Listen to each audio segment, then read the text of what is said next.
ఇష్టపడక నేర్పిందే మీరు. తండ్రి కొడుకుల మధ్య ఎన్ని సమస్యలున్నా కొడుక్కి తండ్రే మొదటి హీరో.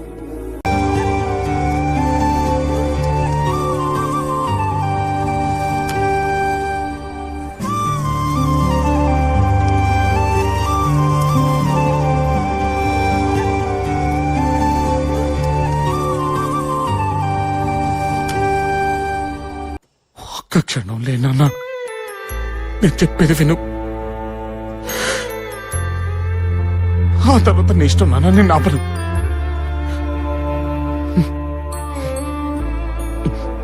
నాన్న నన్నెప్పుడు వెంటాడే ఎమోషన్, ఏ ఎమోషన్ అయినా చిరునవ్వుతో ఎదుర్కోవడం ఒక్క మా నాన్నలోనే చూశాను. నాన్న మీద నాన్నకంటే ఏది ఎక్కువ అనిపించట్లేదు.